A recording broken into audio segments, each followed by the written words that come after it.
that poor Kurdish girl that died in police custody over the hijab incident. Um, and there was violence there. You know what happened from that? Women don't have to wear the hijab in Iran anymore. You can go to Tehran, go to the mall, and they got their hair hanging free, hanging down, running free, because the Iranian president listens to the Iranian people. And when these protests first started, he was walking with them. But then the Israelis moved in their cellular structures, brought out their weapons, and started murdering people, burning a 3-year-old girl to death, burning nurses to death, and killing over 100 cops. And so the Iranians responded, shooting at the people shooting at them.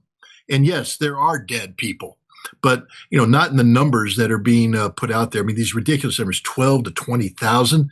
Hell, we fought the Battle of Bulge for over a month with millions of Americans fighting millions of Germans with the most violent weapons at the time, and 19,000 Americans died. I mean, do you understand how much violence actually happened to kill 12 to 20,000 people?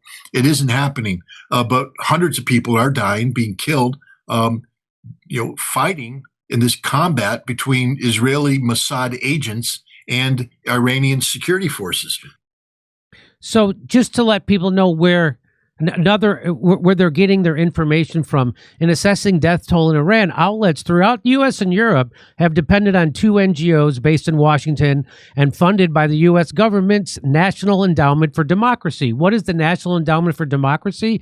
The National Endowment for Democracy was created under the watch of the Reagan administration's CIA director, William Casey, to enable the government to continue meddling abroad despite widespread distrust in U.S. intelligence. So one of its founders, Alan Weinstein, famously admitted a lot of what we do today was done covertly 25 years ago by the CIA. So this is 100% CIA Mossad operation happening in Iran. You think the American people are going to fall for it? I know that Charlie Kirk was against this, and I have a feeling that also contributed to why he got offed, because he had unbelievable popularity with the young generation of conservatives in the United States, and he was against it. And so they had to get rid of him. And I think that had a lot to do with it. And certainly after they tried to bribe him and he turned down their money, not taking it, maybe I'm just, again, naive, but I don't think the people are going to fall for this as easily as they fell for the Iraq weapons of mass destruction. I wish you were right, but here I'm going to provide a pushback. First of all, Jimmy, you and I are on the same sheet. This war is stupid and it shouldn't be fought. It's a criminal war.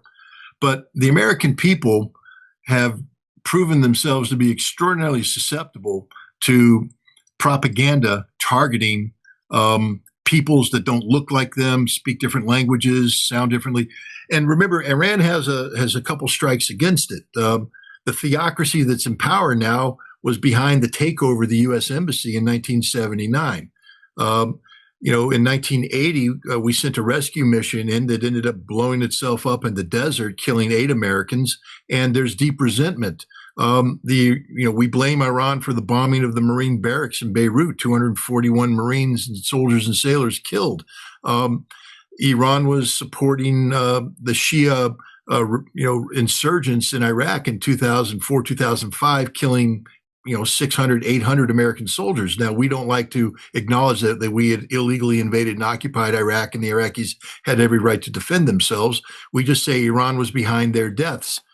The American people have been programmed to believe anything negative about Iran. You and I hang around, I think a similar crowd. We deal with intelligent people who ask questions, et cetera. But I don't think they reflect the majority of the American people. I think the majority of the American people, because they work 2 jobs, because they're busy trying to make ends meet, when they come home, they don't have time to do the deep dig. And so they're prisoners to whatever news outlet they pick. And if we bomb Iran tonight, it's too late. Americans are going to die. Our economy is going to be tanked. What Max Blumenthal said. So here's CBS saying it's 12,000.